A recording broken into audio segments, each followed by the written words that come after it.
गजानन महाराजांच्या पालखीने ही आमची भूमी पावन होते। प्रतिवर्षी विठू माऊलींचं दर्शन घेण्यासाठी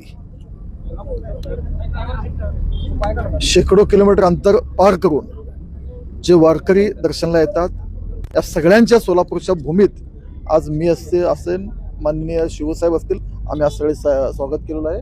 आणि खरोखर गजानन महाराजांच्या पालखीचं दर्शन घेऊन आम्ही सगळ्यात धन्य झालो।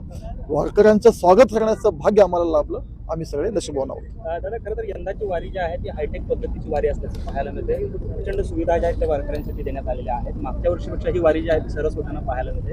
काय सांगाल, काय दरवर्षी प्रशासन वारी कसं चांगलं करता येईल, मागच्या वर्षीच्या तुलनेमध्ये अजून चांगलं कसं करता येईल, ह्यासाठी प्रशासन सदैव प्रयत्नशील आहे। आणि निश्चितच वारकऱ्यांची कितीही सेवा केली ती कमी असते, पण त्यातल्या त्यात चांगल्या सुविधा कशा देता येईल यासाठी प्रशासन असेल, शासन असेल, आमच्या सगळ्यांचा प्रयत्न आहे। दादा, यावर्षी जिल्ह्यात जो आहे तो म्हणावा असा पाऊस पुरेसा झाला नाही।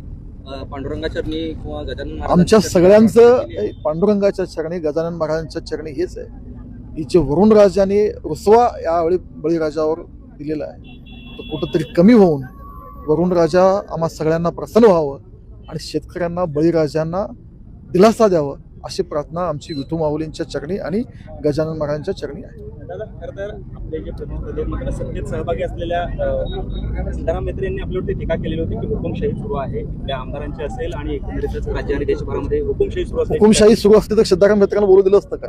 लोकशाही आहे म्हणून तर बोलायला लागलेत। सिद्धाराम मेत्रे गेले कित्येक वर्षापासून 2019 पासून बघतात, 2019ला भाजपमध्ये प्रवेश करायचा प्रयत्न केला, त्याच्यानंतर दोन्ही निवडणुका मोठ्या फरकाने 40-50 लाखांनी हरली, त्याच्यानंतर राष्ट्रवादीत जायचा प्रयत्न केला, अजितदादांनी नाही घेतला, काहीतरी करून शिंदे साहेबांच्या सोबत आले आणि जे काहीतरी पदरात पडलं असं वाटत होतं ते काही त्यांना पडत नाही। जे व्यवसाय धंदे त्यांचे जे होते बंद पडलेले ते सुरू होतील अशी अपेक्षा होती आणि कुठेतरी मनासारखं होत नाहीये, त्यामुळे ते व्यथित होऊन बोलत असतील आणि व्यथित झालेल्या माणसाबद्दल जास्त न बोललेलं बरं आहे। राहुल गांधी आमच्याकडे एकच पालकमंत्री आहेत आणि जयकुमार गोरे साहेब पालकमंत्री आहेत, त्यांना सोडून दुसराही कुणीही सुपरपालकमंत्री वगैरे काही नाही। गणपतीची प्रतिष्ठापना जिवारी लागलेली आहे का? बघा, माझा जन्म हिंदू धर्मात झालेला आहे। गणपती आम्हाला प्रिय आहे, कुणी व्यक्ती असेल तर तसं। आणि गणेश, बघा, मार्केट कमिटी, लोकशाही आपण मानतो, मार्केट कमिटीची सत्ता आमची आहे। व्यापारी असोसिएशनची इच्छा होती की तिथे गणेशाची स्थापना व्हावं, आम्ही गणेशाची स्थापना करतोय। आणि जर हाता राहिला तो पोलीस प्रोटेक्शन घेऊन आले वगैरे, त्यांना एकतरी मला त्याच्यावर बोलायची इच्छा नाही, कारण एखादा माणूस व्यथित होऊन बोलला असेल, एखादा माणूस खूप साऱ्या अपेक्षा घेऊन आला आणि पदरात नाही निराश होऊन बोललेला असेल, अशा माणसाबद्दल जास्त न बोललेलं बरं। दुधने देऊन दाखवा, अरे मी ह्याच्या अगोदर 10 वेळा आलो, एकदा आमदार नसताना आलो, तुमची सत्ता घालवली, तुमच्या घरचे कोण होते त्यांना पाडलं, मार्केट कमिटीला आलो, पोलीस घेऊन नाही आलो, तुमच्या पुतण्याला पाडलं, तुमच्या भावाला पाडलं, तुम्हाला 2दा पाडलं, पोलिसांना सोडून द्या वगैरे असं भाषा नाही। मी ह्याच्या अगोदर आलो, जेव्हा आलो तेव्हा काय काय करिश्मा झाला लोकांना माहिती आहे। तर मला वाटतं आज गजानन महाराजांच्या पालखीच्या निमित्तानं आज महाराजांचं आपण बोलावं, स्वागत करावं, राजकीय बोलू नये।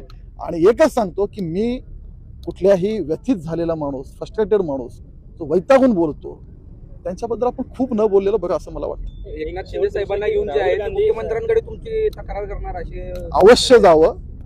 माझ्या नेत्याचा आणि माझ्या पार्टीचा माझ्यावर विश्वास आहे।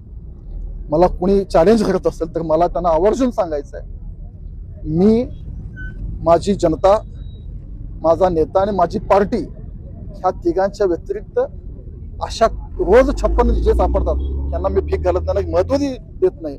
मी या तिघांच्या प्रति उत्तरदायी आहे, जनता, माझा नेता आणि माझी पार्टी, आणि तेवढ्यांच्या पुरतं मी निश्चित सजग आहे। त्या लोकांच्या बाबतीत पार्टी, राजकारण, समाजकारण या बाबतीत मी खूप सावध असतो, कधी चुका होऊ देत नाही। विरोधक म्हणून जर कोणी धमकी देत असेल अशा धमक्यांना मी भीक घालत नाही।